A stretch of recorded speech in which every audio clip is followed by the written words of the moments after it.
আসসালামু আলাইকুম। আজকে আমি এক্সপ্লেন করতে যাচ্ছি 2023 সালে রিলিজ হয় একটি অসাধারণ মুভির নাম ওয়াকফ। ইন্দোনেশিয়ার একটি রহস্যময় মসজিদ যেখানে গত 15 বছর ধরে কোনো আজান হয় না কোনো নামাজ। যদি কেউ সেখানে ইবাদত করার চেষ্টা করে তাহলে শয়তান তাকে বাধা দেয় আর তার জীবন পড়ে হুমকির মুখে। কখনো বা হয় মৃত্যু। শুধু তাই নয়, এই মসজিদের জায়গার মালিক যে ছিল সেও তার পরিবারে নেমে এসেছিল এক ভয়ঙ্কর অন্ধকার ছায়া। পরিশেষে পরিবারটির সকলকে খুব ভয়ানকভাবে মরতে হয়েছিল। এইসবের কারণ কি হতে পারে, এই মসজিদটি বা কিভাবে অভিশপ্ত হয়েছে সেটা জানতে হলে দেখতে হবে আজকের এই সম্পূর্ণ ভিডিওটি। তাহলে চলুন ঘুরে আসা যাক ইন্দোনেশিয়ার এক ভয়ানক মসজিদের গল্প থেকে। তো মুভির শুরুতেই আমরা একটা বাড়ি দেখতে পাই যেখানে একজন বৃদ্ধ লোক উঁচু করে ফজরের নামাজ আদায় করছে। লোকটির নাম ছিল আমিরুল্লাহ। পাশের রুমে একটা বৃদ্ধ মহিলাকে আমরা দেখতে পাই। এটা হচ্ছে আমিরুল্লাহর স্ত্রী, তবে সে প্যারালাইজড, নড়াচড়া করতে পারে না। আমরা দেখতে পাচ্ছিলাম সেই ঘরের জানালা দিয়ে হঠাৎ করে খুব তীব্র বাতাস বইছিল। যদিও সেই মহিলাটি প্যারালাইজড ছিল তবু তার মুখে আমরা ভয়ের ছাপ দেখতে পাচ্ছিলাম। তো সকালবেলা আমরা মসজিদের পাশে আমিরুল্লাহকে দেখতে পাই। সে তবজি জপছিল আর এটা হচ্ছে তার ছেলে যার নাম হামজা। এছাড়াও তার আরো দুটো ছেলে আছে যাদের নাম আরমান, অন্যজনের নাম নাটা। বলে রাখা ভালো, আমিরুল্লাহ এই এলাকার অনেক বড় লোকদের মধ্যে একজন। যেখানে হামজা তার বাবার কাছে যাওয়ার পর আমিরুল্লাহ তাকে বলে সে মারা যাওয়ার আগে এই মসজিদের জায়গা সহ আরো কিছু জায়গা ওয়াকফ করে দেবে, অর্থাৎ দান করে দেবে, এবং সে মারা যাওয়ার পর যেন হামজাই মসজিদ সহ সবকিছু দেখাশোনা করে, এটা সে চায়। সেখানে হামজা তার বাবাকে কথা দেয় আর বলে আমি অবশ্যই তোমার করা ওসিয়ত পালন করার চেষ্টা করব। এদিকে আমরা দেখতে পাই আমিরুল্লাহর দ্বিতীয় সন্তান নাটার স্ত্রী এবং তার মেয়ে ডেলিয়াকে, যেখানে তারা নাটার মাকে কাপড় চেঞ্জ করে দিচ্ছিল। আমরা দেখতে পাচ্ছিলাম এতে তারা খুবই বিরক্ত ছিল, যেটা তার ফেস দেখেই বোঝা যাচ্ছিল। এখানে বলে রাখা ভালো, নাটা তার স্ত্রী আর মেয়ে এবং তার মাকে নিয়ে আলাদা থাকতো। অন্যদিকে আমিরুল্লাহ, তার বড় ছেলে হামজা এবং তার পরিবার একসাথে থাকে। এদিকে নাটা বাড়ি ফেরার পর তার স্ত্রী তাকে অনেক কথা শোনাচ্ছিল। নাটা এখন পর্যন্ত কোনো কর্ম করে না, যার কারণে তাদের সংসারে অনেক অভাব ছিল। সে কোনো কাজ খোঁজে না, যে কারণে তার স্ত্রী তাকে অনেক অপমান করছিল, টাকা এনে দিতে বলছিল।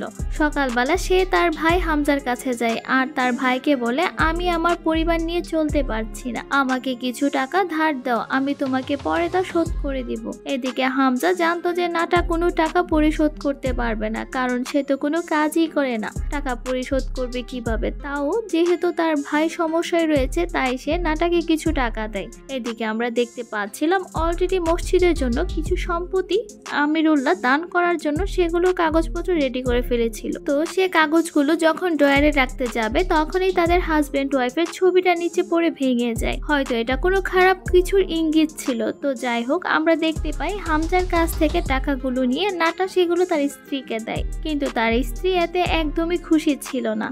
এই টাকা দিয়ে তার হবে না, তার আরো টাকার প্রয়োজন। যদি এই টাকাগুলো দিয়ে অনেক দিন তাদের সংসার ভালো মতোই চলতো। এদিকে আমরা দেখতে পাই হামজা এবং আরেকটা বৃদ্ধ লোক খাওয়া দাওয়া করছিল। এই বৃদ্ধ লোকটির পরিচয় হলো এই লোকটি খুব গরিব মানুষ, তার থাকার কোনো জায়গা ছিল না, তাই আমিরুল্লাহ তাকে মসজিদের হাদিম হিসেবে নিয়োগ করেছে এবং তাকে থাকতে দিয়েছে। আমরা দেখতে পাই আমিরুল্লাহর ছোট ছেলে আরমানকে, সে গিয়েছিল নাটার বাড়িতে তার সাথে দেখা করার জন্য। ঘর থেকে নাটার স্ত্রী বেরিয়ে আসলে বলে তোমার ভাই তো ঘুমোচ্ছে। এটা বলে নাটার স্ত্রী আরমানকে বাড়িতে বসতে বলে, কিন্তু আরমান জানায় সে এখন বসতে পারবে না, কারণ ওয়াকফের জায়গা নিয়ে কিছু কাজ করতে হবে তাকে। তার বাবা আমিরুল্লাহ তাকে সেই কাজ করার আদেশ দিয়েছে। এটা বলে সে সেখান থেকে চলে যাওয়ার পর আমরা দেখতে পাই এই বিষয়টি মোটেও ভালো লাগেনি নাটার স্ত্রীর কাছে, এবং তার শয়তানি চোখ পড়ে সে দান করা ওয়াকফের সম্পত্তির উপরে। সে নানাভাবে নাটাকে সেই সম্পত্তির জন্য চাপ দিতে শুরু করে। সে বলতে থাকে সেই সম্পত্তি তারা পাওয়ার অধিকার রাখে, কারণ তারা এখনো কিছু করতে পারেনি, তারা অনেক গরিব, এবং নাটা যেহেতু বেকার সে জীবনে এখনো কিছু করতে পারেনি, তাকে তার স্ত্রী শান্তিতে থাকতে দেয় না। তাই সে তার স্ত্রীর কথায় রাজি হয়ে যায় আর এই সব কথা সে মসজিদের হাদেমের কাছে তুলে ধরে যে জমি পাওয়ার অধিকার তার রয়েছে, এটা ওয়াকফে দেওয়ার কোনো প্রয়োজন নেই। কিন্তু হাদেম তাকে কোনো কিছুই বলে না, সে চুপচাপ তার কথা শুনে। তো পরের দিন আমরা দেখতে পাই নাটা ও তার স্ত্রী মিলে একজন কবিরাজের কাছে যায়, কারণ তাদেরকে যে করেই হোক সেই জমি হাসিল করতেই হবে। তাই তারা সেখানে যায় আর কবিরাজকে সব খুলে বলে। তো তারা বলে তাদের বাবা মা সহ পুরো পরিবারকে কালো জাদু করে মেরে ফেলতে হবে, যাতে তারা বাদে তার বাবা মার সম্পত্তির কোনো ওয়ারিশ এই পৃথিবীতে আর না থাকে। তখন কবিরাজ তাদেরকে জানায় এটা সম্ভব, কিন্তু সে তাদের কাছে বড় অঙ্কের টাকার আবদার করে, যে নাটার কাছে একদমই ছিল না। তার কাছে শুধুমাত্র হামজার কাছ থেকে আনা কিছু টাকাই ছিল। এটা সে কবিরাজকে দেয়, অর্থাৎ যে ভাই টাকা দিল খেয়ে পড়ে বেঁচে থাকার জন্য, তাকে তারা এখন মারতে এসেছে। একবার ভেবে দেখুন তো লোক মানুষকে কতটা নিচে নামিয়ে দেয়। শুধু তাই নয়, এখানে একবার চিন্তা করে দেখুন, নিজের স্ত্রী কথা শুনে সে নিজের পরিবারের ক্ষতি করতে চাইছে। তো যাই হোক, এই টাকা পেয়ে সেই কবিরাজ খুশি ছিল না, যথেষ্ট ছিল না, সে আর ও টাকা দাবি করে। তখন নাটা উপায় না পেয়ে তার স্ত্রী গহনা সে কবিরাজকে দিতে বাধ্য হয়। কবিরাজ সেটা পেয়ে অনেক খুশি হয়ে যায় আর তার কাজ শুরু করে দেয়। তো সেই কবিরাজ তার সহকারীকে ডাক দেয় এবং সেই সহকারী একটা মুরগি এনে সে মুরগির মাথা মুখ দিয়ে ছিঁড়ে ফেলে এবং একটা বাটিতে রক্ত সংগ্রহ করে কবিরাজকে দেয়। কবিরাজ সেই রক্তগুলো একটা মানুষের মাথার খুলির উপর ঢালতে থাকে আর সাদা কাপড়ের অংশ দিয়ে সেখানে নাটার পুরো পরিবারের নাম লিখে, অর্থাৎ যাদেরকে তারা কালো জাদু করতে চাচ্ছে তাদের নাম লেখা হয়। তো সেই কবিরাজ নাটাকে বলছিল এখানে যাদের নাম লেখা হয়েছে তাদের মাথার চুল আর ছবি এনে দিতে হবে। এরপর সে কালো জাদু করতে শুরু করে এবং আনসার জিনের কাছে সাহায্য চায় আর মুরগির রক্ত দিয়ে লেখা কাপড় মোড়ানো সেই জিনিসটা আমিরুল্লাহর বাড়ির সামনে পুঁতে রাখতে বলে নাটাকে। তো আমরা দেখতে পাই তারা দুজন স্বামী স্ত্রী সেই রাতে লুকিয়ে আমিরুল্লাহর বাড়ির সামনে গিয়েছে আর সেই জিনিসটা বাড়ির আঙিনায় পুঁতে দেয়, যেটা করার সাথে সাথে আমিরুল্লাহর পরিবারের সব সদস্যর সাথে খারাপ কিছু করতে থাকে। এমনকি তারা ভয়ানক স্বপ্ন দেখতে থাকে। হামজার স্ত্রী কোনো এক কারণে বাইরে গেলে তার মনে হয় তার পেছনে কিছু একটা রয়েছে। সে কোনো রকমের সাহায্য চাওয়ার জন্য আরমানের ঘরের কাছে যায়, গিয়ে সাহায্য চায়, দরজা খুলতে বলে, কিন্তু সে দরজা খুলছিল না। তখন সে পেছনে ফিরে দেখতে পায় ধোঁয়ার মতো একটা অভয় তার পেছনে দাঁড়িয়ে আছে। সে চিৎকার করতে আরমান দরজা খুলে দেয়। সে ভয়ে ঘরের ভেতরে চলে যায়, কিন্তু আমরা দেখতে পাচ্ছিলাম সেখানে কেউ ছিল না। কালো জাদুর প্রভাব ধীরে ধীরে শুরু হয়ে গিয়েছে। এটা খুব তাড়াতাড়ি বুঝতে পেরেছিল নাটার স্ত্রী, কারণ সে যখন তার শাশুড়িকে স্যুপ খাওয়াচ্ছিল তখন হঠাৎ করে সে দেখতে পায় সেখানে স্যুপের পরিবর্তে রক্ত রয়েছে। যদিও সেটা দেখে ভয় পেয়েছিল, কিন্তু সে বুঝতে পেরেছিল যে কালো জাদু কাজ করা শুরু করে দিয়েছে। তখন সেখানে নাটা আসে আর তার অসুস্থ মা সেখানে কিছু একটা দেখে চেনা ঘন্টা নাড়াচ্ছিল, কিন্তু তারা সেখানে কাউকে দেখতে পাচ্ছিল না। তো সেদিন রাতে আমরা দেখতে পাই নাটা আবারও সেই কবিরাজের কাছে যায় এবং সেখানে গিয়ে সে আমিরুল্লাহর পরিবারের ছবি আর চুল সংগ্রহ করে কবিরাজকে দেয়। কবিরাজ তখন তাকে বলে আজকে থেকে কালো জাদুর দ্বিতীয় ধাপ শুরু হবে এবং এটা করলে আগামী 4 দিনের মধ্যে তোমার সম্পূর্ণ পরিবার শেষ হয়ে যাবে। এটা বলেই সে কালো জাদু করতে শুরু করে। এরপর ছবিগুলোর পেছনে রক্ত দিয়ে কিছু মন্ত্র লিখতে থাকে এবং একটা পাত্রের মধ্যে কালো জাদুর জিনিসপত্রগুলো রেখে সেটা নাটাকে দেয়। সে যেন সেই ওয়াকফকৃত অর্থাৎ দান করে দেওয়া জমিতে সেটাকে পুঁতে আসে। নাটা সেই রাতে ওয়াকফের জমিতে গিয়ে সেটা পুঁতে দেয় আর এদিকে সেই কবিরাজ তার সহকারীকে নিয়ে কবরস্থানে চলে যায়। কিছুদিন আগেই কবর দেওয়া হয়েছে এমন একটা লাশ কবর খুঁড়ে সেটা বের করে কালো জাদু করা শুরু করে। আমিরুল্লাহ পরিবারের চুল নিয়ে একটা কাগজের মধ্যে রেখে সেটা আবার সে কবর থেকে তুলে আনা লাশের হাড়ের উপর দিয়ে তার সাথে সেই লাশের পেট থেকে বের করা নাড়ি বুড়ি পেঁচিয়ে মন্ত্র পড়তে শুরু করে। তো কিছুক্ষণ পর সে হাড়টা হঠাৎ করে ভেঙে যায় আর তখন অদৃশ্য থেকে ভয়ানক আওয়াজ আসতে থাকে আর জিন যে চলে এসেছে সেই পরিবারকে ধ্বংস করতে সে তার জানান দেয়। অন্যদিকে আমরা দেখতে পাই মসজিদে আজান হওয়ার পর ও আজকে কোনো মুসল্লি মসজিদে আসছিল না। যেহেতু নামাজ আদায় করতেই হবে তাই একা গিয়েই নামাজ পড়তে শুরু করে হামজা। নামাজ পড়ার সময় তার মনে হচ্ছিল তার পেছনে যেন অনেক মানুষ নামাজ পড়ছে, তার পেছনে আওয়াজ হচ্ছিল। এতে সে প্রচন্ড ভয় পেয়ে যায়। তো সে কোনো রকম নামাজ শেষ করে পেছনে দেখায়, কিন্তু সেখানে সে ছাড়া আর কেউ ছিল না। কিন্তু সমস্যা তখন ঘটে যখন সে মসজিদ থেকে বের হয়।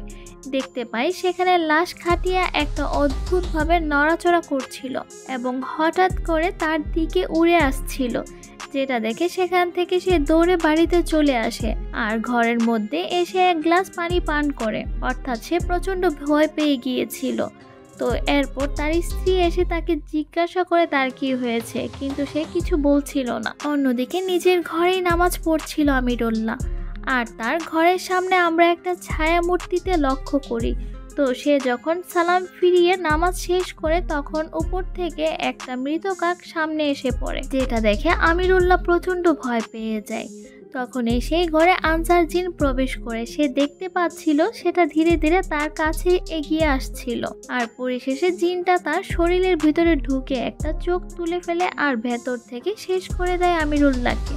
এদিকে ফজরের নামাজ পড়ে হামজা এবং তার পরিবার ঘুমিয়ে পড়েছিল। তো কিছুক্ষণ পর যখন হামজার স্ত্রী ঘুম ভেঙে তখন সে ঘরের বাইরে এসে দেখে আমিরুল্লাহ বিভৎসভাবে মরে পড়ে আছে, যেটা দেখে সে প্রচন্ড ভয় পেয়ে যায় আর চিৎকার করতে থাকে। তো তার চিৎকার শুনে হামজা আরমান দৌড়ে সেখানে চলে আসে, আর এসে তাদের বাবার এমন অবস্থা দেখে তারা কান্না করতে থাকে, কারণ তাদের বাবাকে তারা খুবই সম্মান করত, খুবই ভালোবাসতো, আর তার বাবা আজ এত বিভৎসভাবে মারা গিয়েছে, কিন্তু কিভাবে তারা বেশ ভয়ও পাচ্ছিল।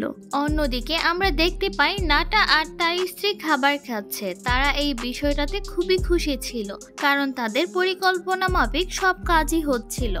এরপর আমরা দেখতে পাই হামজা আরমান তারা মানসিকভাবে খুবই বিপর্যস্ত হয়ে পড়েছিল তাদের বাবা মারা যাওয়াতে। আর এই ঘটনার কিছুদিন পর থেকে হামজার সাথে ভয়ানক ভয়ানক সব ঘটনা ঘটতে শুরু করে। যেমন সে যখন খেতে যায় প্রথমত কোনো সমস্যা হয় না, কিন্তু দ্বিতীয় লোকমা খাবার মুখে দিতে প্লেটের মধ্যে সে দেখতে পায় সেখানে খাবার নেই, সেখানে রয়েছে অনেকগুলো পোকামাকড় যেগুলো ছিল জীবন্ত। তো সে কোনো রকমে মুখ পরিষ্কার করে, ঠিক তখনই তার বাবা তার নাম ধরে পাশের রুম থেকে ডাকতে শুরু করে। এতে সে অবাক হয়ে যায়, কারণ এটা কিভাবে সম্ভব, তার বাবা তো মারা গিয়েছে। সে ভয়ে ভয়ে সে রুমের দিকে এগিয়ে যায়। রুমের দরজা খুলতেই সে দেখতে পায় তার বাবা হুইল চেয়ারে বসে রয়েছে। হামজা যখন একটু সামনে যায় তখন সেটা তার মাথা 360 ডিগ্রি ঘুরিয়ে ফেলে। এটা দেখেই সেখানে প্রচন্ড ভয় পেয়ে যায় হামজা। সে আয়াতুল কুরসি পড়তে থাকে। আয়াতুল কুরসি পড়ার কারণে সবকিছু আবার স্বাভাবিক হয়ে যায়, কিন্তু তার মনে তো ভয় ঢুকে গিয়েছে। সে দৌড়ে মেইন গেটের কাছে আসে বাইরে যাওয়ার জন্য, কিন্তু দরজাটা তখন একা একাই লক হয়ে যায়। তখনই সেখানে তার বাবার রূপে আবার সে জিনটা হাজির হয় আর বলে, আমি তোমাকেও আমার সাথে নিয়ে যেতে এসেছি। কিন্তু হামজা বলে, তুমি আমার বাবা নও, এখান থেকে চলে যাও। কিন্তু সেটা কোনোভাবেই সেখান থেকে যাচ্ছিল না।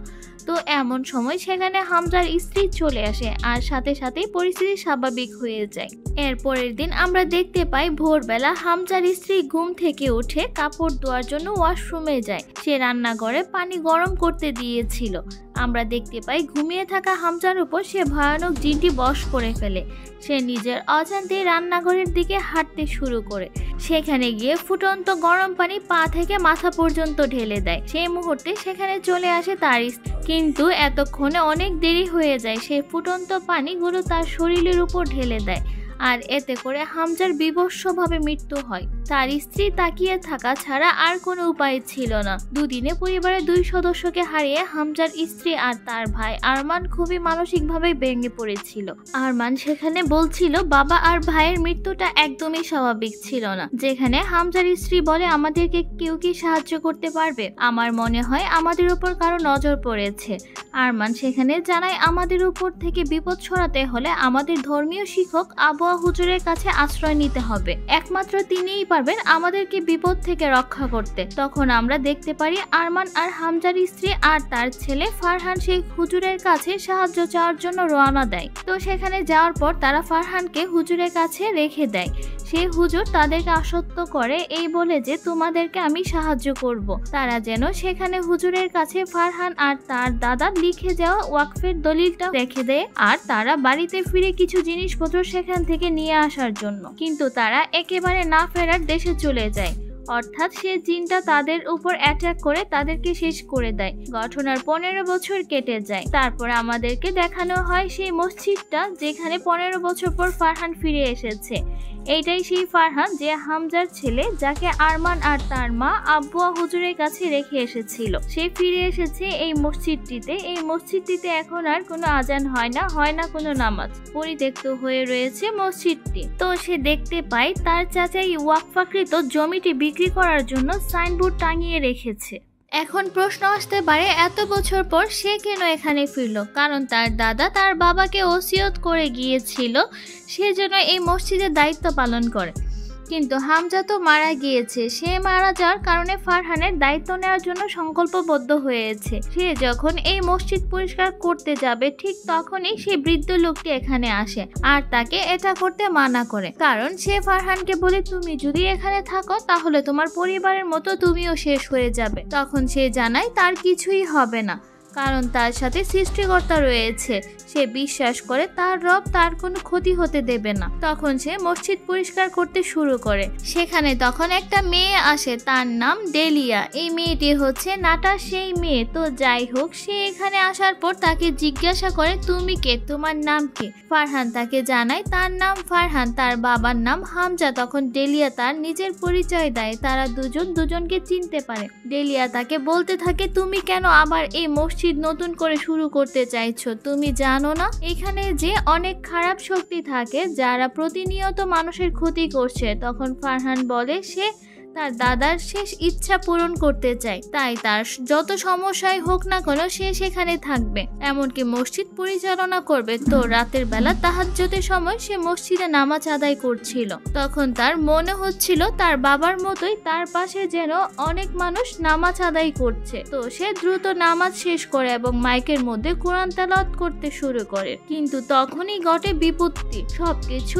উলটপালট হতে শুরু করে, ভূমিকম্প শুরু হয়ে যায়।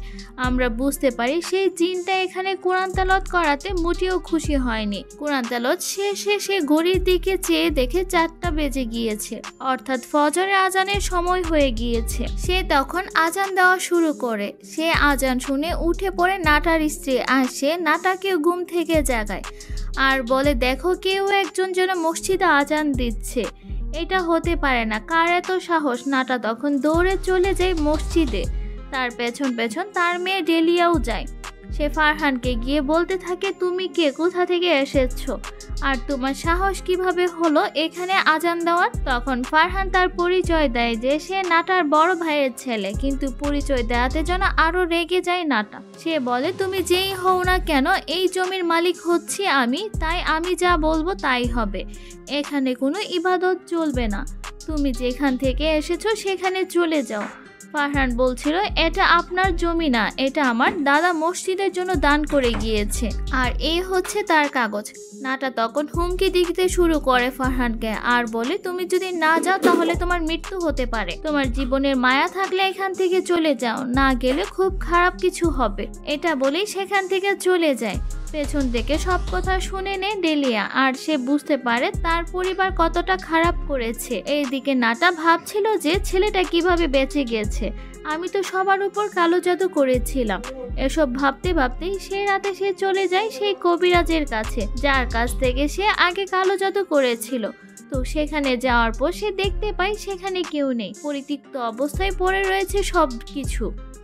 এদিকে আরো কিছু একটা করা দরকার, নয়তো ওয়ারিস যে রয়ে গেছে সম্পত্তিতে সে কি করবে ভেবে না পেয়ে সেখানে এসে তাদের কালো জাদু করা জিনিসগুলো খুঁজতে থাকে এবং সেগুলো দিয়ে আনসার জিনের কাছে সাহায্য চায়।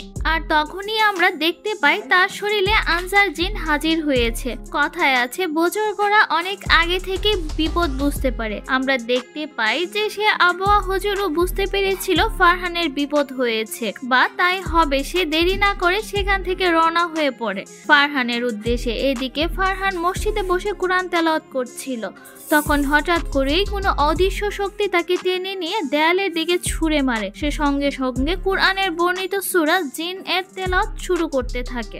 এতে সবকিছু স্বাভাবিক হয়ে যায় ঠিকই, কিন্তু সে তার কাঁধে প্রচন্ড ব্যথা পায়। সে বাইরে যখন বের হয় সামনের গাছের পেছন থেকে বের হয়ে আসে ডেলিয়া। তাকে দেখেই বোঝা যাচ্ছিল সে কোনো অবস্থাতেই নেই, তার ভেতরে জিন রয়েছে। যেমন সে উল্টোভাবে গাছে উঠতে শুরু করে আর বলতে থাকে তুমি এখান থেকে চলে যাও, নয়তো আমি তোমাকে মেরে ফেলবো। এটা বলে তার শক্তিতে ফারহানকে আবার সে ধাক্কা দিয়ে ফেলে দেয়। ফারহান আবারও কোরআন তেলাওয়াত করতে শুরু করে যেন সে জিন থেকে মুক্তি পেতে পারে, কিন্তু ডেলিয়ার ভেতরে থাকা জিনটা খুবই শক্তিশালী ছিল। সেটা বলছিল আমি তোমার থেকেও ভালো কোরআন তেলাওয়াত করতে পারি, দেখবে। এটা বলে সে কোরআন পড়তে শুরু করে। আর ফারহানকে অনেক মারতে থাকে, কিন্তু কিছুক্ষণ পর নিজে নিজে সেই মেয়েটা উধাও হয়ে যায়। আর তখনই সেখানে চলে আসে নাটা। তার ভেতরে ছিল সে আনসার জিন, যেটা এসে ফারহানকে মারতে শুরু করে। তখন সেখানে মসজিদে সেই বৃদ্ধ হাদেম আসে আর একটা লাঠি দিয়ে মারতে যায় নাটাকে, কিন্তু নাটার ভেতরে থাকা জিনটা বলতে থাকে, তুমি আমাকে মারতে চাইছো, তুমি তো সবকিছু করতে আমাকে সাহায্য করেছিলে। আর এখানে একটা ঘটনা টুইস্ট রিভিল হয়, অর্থাৎ নাটা এবং তার স্ত্রীকে সেই কালো জাদু করা কবিরাজের সাথে দেখা করিয়ে দেয় এবং আমিরুল্লাহর পরিবারের সবার মাথার চুল সহ কালো জাদু করতে যা যা লাগে তার ব্যবস্থা করে দিয়েছিল এই লোক। তো তখনই বৃদ্ধ লোকটিকে ধাক্কা দিয়ে ফেলে দেয় নাটা। এমন সময় সেখানে আবু হুজুর ও সেখানে চলে আসে। যেহেতু তিনি ইসলামিক চিকিৎসা জানতেন, সে শক্তির বদৌলতে তিনি নাটার ভেতরে থাকা আনসার জিনকে আটকে ফেলে আর একটা তসবিহ গলায় পরিয়ে দেয় এবং তাকে বেঁধে ফেলে আর তার মাথায় পবিত্র পানি ছিটিয়ে দিতে থাকে। এতে একটু শান্ত হয়ে নাটা। হুজুর সেখানে ফারহানকে বলতে থাকে, এখানে একটা কালো জাদুর কৌটা রয়েছে যেটা মাটির নিচে রয়েছে আর সেটা তাকে তুলতে হবে। তো ফারহান সেটা তুলতে থাকে আর একটা সময় সেটা খুঁজে পায় এবং সেটা তোলার পর আব্বু হুজুর এবং ফারহান মিলে সেটাকে ভেঙে ফেলে। এতে আমরা দেখতে পারি নাটার শরীর জ্বলছে, হলুদ হয়ে যাচ্ছে, অর্থাৎ সে জিনটা নাটার শরীর থেকে বের হয়ে যায়, কিন্তু নাটা সেখানেই মারা যায়। ফারহান তখন সে বৃদ্ধ লোকটির কাছে যায়। সেই বৃদ্ধ লোকটি তাদের কাছে ক্ষমা চায় আর বলে সে আসলে লোভে পড়ে এমনটা করেছে। সে তখন লোভের মুহে পড়ে বুঝতে পারেনি সে যে কত বড় পাপ করছে, কারণ আমিরুল্লাহ তাকে বেঁচে থাকতে এইখানে জায়গা দিয়েছিল, তাও সে বিশ্বাসঘাতকতা করেছে।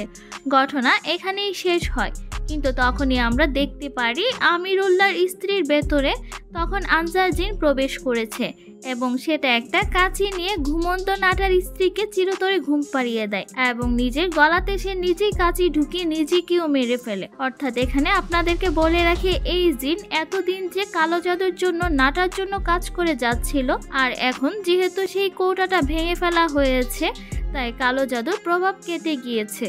যেহেতু তাদের গোলামি করেছিল এই জিনটি এতদিন, সেই কৌটা ভাঙার ফলে জিন তাদেরকে শেষ করে দিয়েছে। জিনকে যে কালো জাদু করা হয় তাদেরকে তাদের ইচ্ছার বিরুদ্ধে কালো জাদু করিয়ে খারাপ কাজ করানো হয়, আর যার থেকে মুক্তি পেয়ে সে প্রতিশোধ নিয়েছে। তো যাই হোক, এই মুভিটি আপনার কাছে কেমন লেগেছে সেটা কিন্তু অবশ্যই কমেন্ট করে জানাবেন আর আমাদের চ্যানেলটি সাবস্ক্রাইব করে আমাদের সাথেই থাকুন।